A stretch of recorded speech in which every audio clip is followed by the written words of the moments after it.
What's going on, everybody? Welcome back to the channel. Welcome back to Opera Anna. My name is Anna. I am an opera singer and I am here to opera up your life. We have got a brand new Aria Explained for you lovely opera lovers out there. Today we're looking at the tenor aria La Donna Immobile from Verdi's opera Rigoletto. It's been a while since we've done an Aria Explained, and I'm so excited to get back into them because they are one of my favorite things to make for you guys. And if views are to be believed at all, then they are one of the favorite things that you guys like to watch. So they are going to be coming more on my channel for sure. Oh yeah, and don't forget to subscribe and follow Opera Anna on Instagram. Thank you. Right, so like I said, today we're looking at the tenor aria La Donna Immobile from Verdi's opera Rigoletto. Based on the play Le Roi s'amuse by Victor Hugo, this opera was very, very controversial at its inception because of all the thematic material. There's deformity in the form of Rigoletto himself, a hunchback. So originally in the play by Victor Hugo, the Duke was written as a king, obviously Le Roi s'amuse, not Le Duke. And the censors at the time tried to cut a lot out of the opera after Verdi. Come on, Andrew, you got this, buddy. After Verdi had written most of the music. But Verdi was fascinated by the idea of having a hunchback as the title character. Not sure it would be effective, not really totally 100% convinced, but he was fascinated by the idea of a deformed creature, as he put it, who is inwardly filled with passion and love. And we see this juxtaposition in the opera of him not really being taken seriously, not being seen as a human because of his deformity, but being the most feeling character of basically anyone besides maybe Gilda, his daughter. So the aria we're looking at today, La Donna Immobile, translates as woman is fickle. Love that. I love that for us. A very feminist episode today. It's from Act 3 of the opera. We're going to go through the synopsis of the opera a little bit before so that we know why this is relevant as an aria and how it affects the story. At this point in the opera, we're basically at like the climax of the story. Rigoletto, we've talked about the hunchback, the court jester, has a daughter who he's discovered is in love with the Duke of Mantua, the singer of today's aria.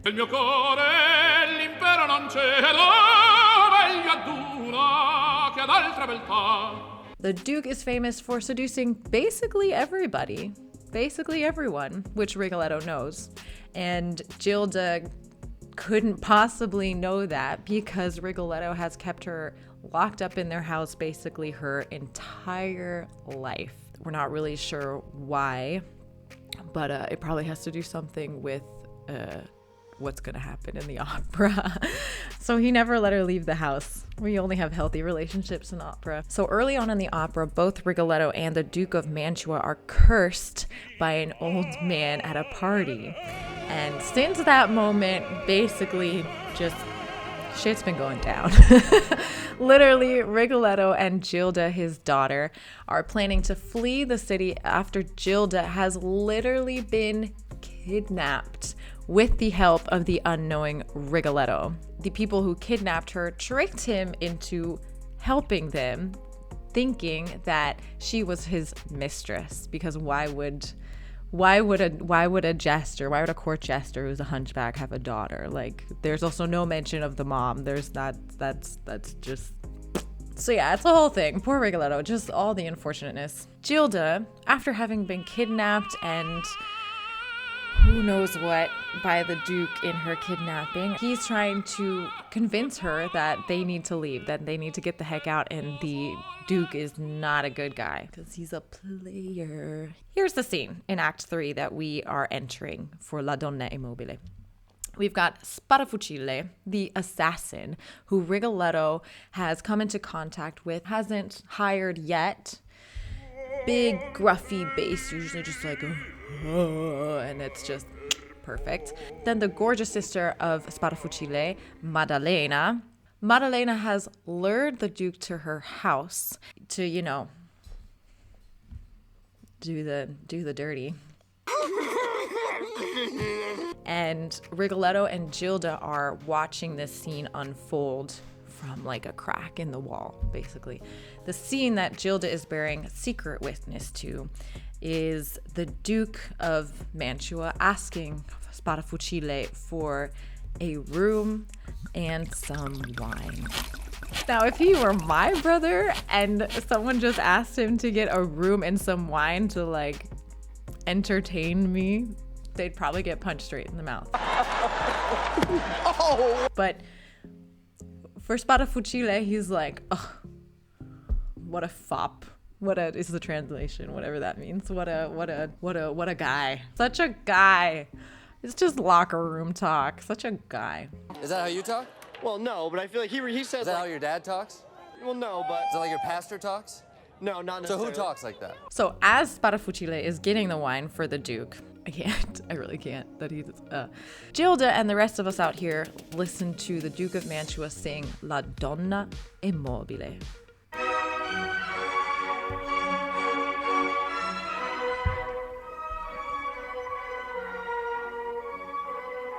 A movie version, by the way, just so we know.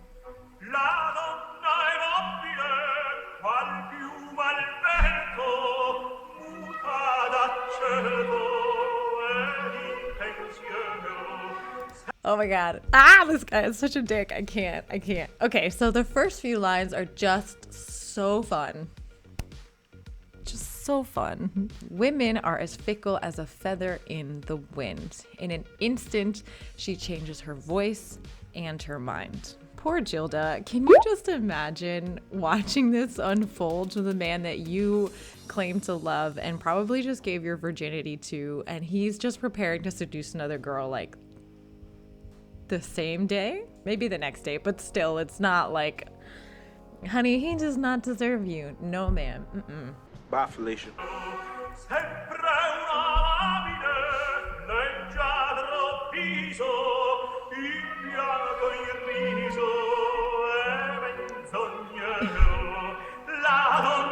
Okay, so I forgot to mention that this is Giuseppe di Stefano, just an amazing, amazing singer, as we can see, singing the Duke of Mantua in my favorite cupcake diaper pants. What is this outfit? I can't. When it's period costume, sometimes it just wait till he turns around. So Giuseppe di Stefano was a lyric tenor born in Sicily and was known as the Golden Voice. He inspired many great tenors to come, including Pavarotti and Carreras. Di Stefano is my idol. There is a solar voice. It was the most incredible open voice you could hear. The musicality of Di Stefano is as natural and beautiful as the voice is phenomenal. Pavarotti himself. Di Stefano made his Met debut in 1948 as the Duke of Mantua in Verdi's Rigoletto. Go figure. What a coinky dink. I love it. I just can't get over the fans. I can't. Fun fact. The original creator of the role of Rigoletto, Felice Faresi, was apparently so nervous to go on, given the prosthetic that he had to wear as the hunchback Rigoletto, that he was having a panic attack before his first entrance. Verdi was there, saw what was happening, and literally pushed him out onto the stage. And so he tumbled in what appeared to be for the audience a very purposeful gag, and they loved it. I mean, if it works. Nobody's gonna know. They're gonna know.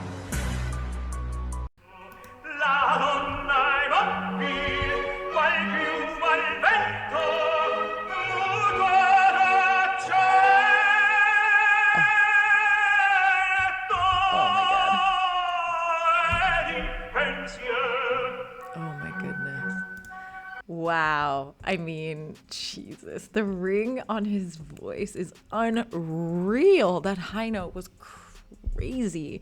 I mean, it is absolutely just incredibly open and free, like Pavarotti said. Totally encumbered by any tension or hesitance. Just, I love it. Amazing.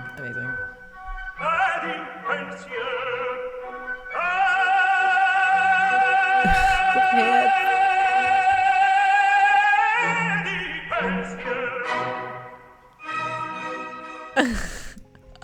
Okay, I legit thought he was gonna like snap that whip thing in half. Like, what is that? What is that? Is it like a Duke thing? Is that a royalty? It looks sus, I'm not gonna lie. I don't, but yeah, the pants. The pants. It's just a weird prop that the director gave him, and then he just puts it down again. Like, okay, director's mark. Comment below with like a shrug face when you see the mark of a director just telling a singer to do something without a real reason for it. Better yet, when it's obvious that they gave them absolutely nothing to do. That is my absolute favorite. Just the singer's like, okay, what do I do here? Because sometimes you have directors that are just like, just feel it. Just feel it. Thanks. Thank you.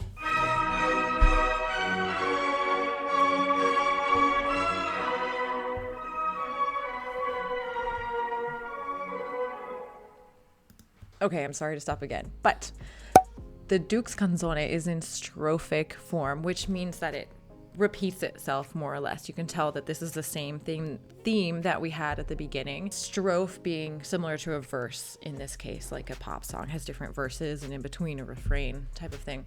What's really interesting and super notable about this aria in general is that there is the omission of the last bar.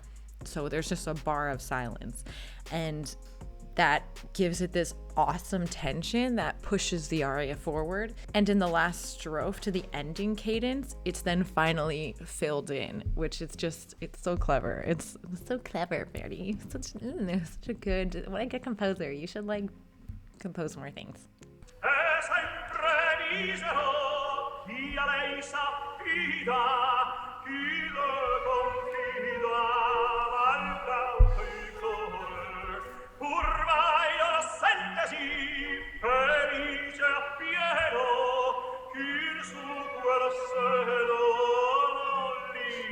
A little bit of solitaire, just a solitaire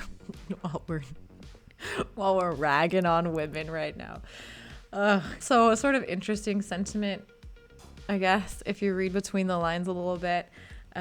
So what he says is, if you trust fully in women, then you're a fool and will only come to regret it. But if you've never been with a woman, then you're missing out. So you need women, but not too much. You know, not too much. No, I changed my mind. It's gross. No, I don't like it. Not interesting at all. The annoying thing is that, so Gilda's watching all of this, remember, and Rigoletto's standing right there. So he's hearing all this too. Gilda still loves him after this, still. And because I don't want to leave you hanging, although you should definitely just go to see the opera yourself. It's just so frustrating. Gilda finds out that Sparafucile is hired to assassin the Duke of Mantua by Rigoletto, I might add, after this. But Maddalena strikes a deal with him. The deal being that if someone else enters the room before the stroke of midnight, then Sparafucile will kill that person instead of the Duke. Okay, Gilda overhears this and so then decides to sacrifice herself for this cupcake diaper pants wearing person. I cannot. No cheating man is worth your time, sis.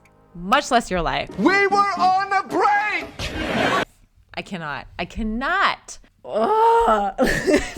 Okay, so anyway, then Sparafucile delivers a body, Gilda's body, to the unsuspecting Rigoletto, who's all happy until he hears the Duke singing this exact aria somewhere, like just in the building next to it, who knows, but is somewhere in the distance, and realizes that something has gone horribly, horribly wrong, opens the bag and sees his daughter's body. As is expected in opera, she is still like half alive, and then she's like, Papa, Father.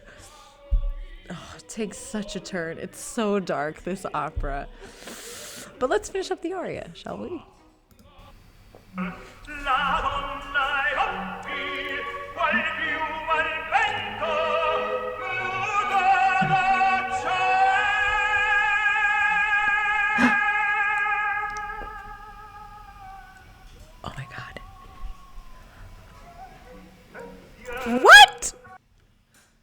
shut the front door.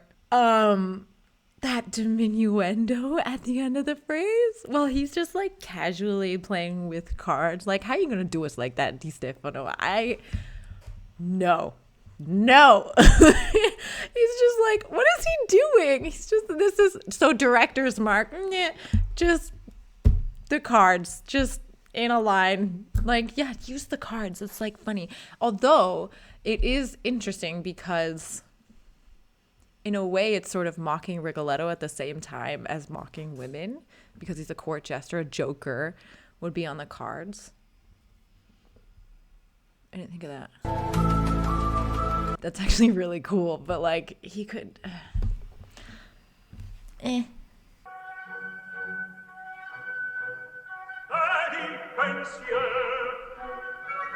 Oh, done with the cards. One card.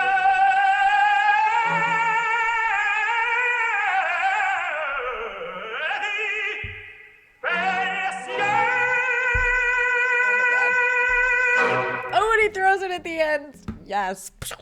Done with it. I love the cadence at the end. It really takes on like a fast coloratura quality. That's such a large voice that you would not expect, and it's still so open and so good. And the way he springboards off the consonant in pensier is like a masterclass in using the language both to your advantage and to say the actual word more clearly. Pensier. Since he was such an influence on Pavarotti, let's see how Pavarotti does it, if any different. Again, video movie version, so his technique would be, I mean, he'd be paying attention more to the technique and to the singing because it was done in a studio. I wouldn't have to worry about the acting. So let's see. You can literally see Gilda in the background.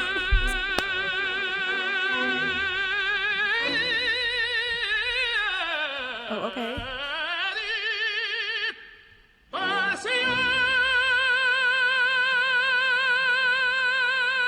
Bye, Gilda.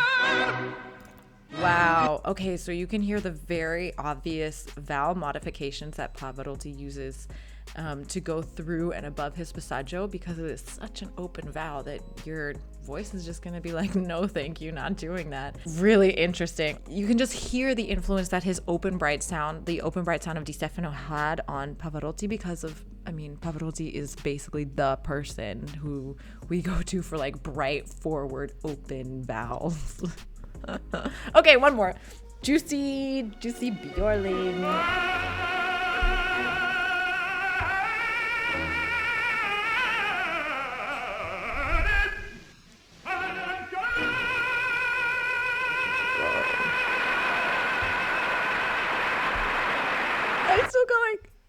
It's still going. Jesus, come on, audience. Can we just wait? Can we just wait until they're done? Like, they're holding it for a reason. But that voice, though, it's huge. Even on a very bad recording. Good Lord. You can also see the modification that he's sort of going through to get up to that all the way through his range, mainly through the top to get up to the pens. Yeah. And then he keeps it open coming down. But then, and then just, it doesn't look like he closes it again in the passaggio on the way down, but then, who knows? It sounded great, so whatever he was doing worked really well. And then just the date.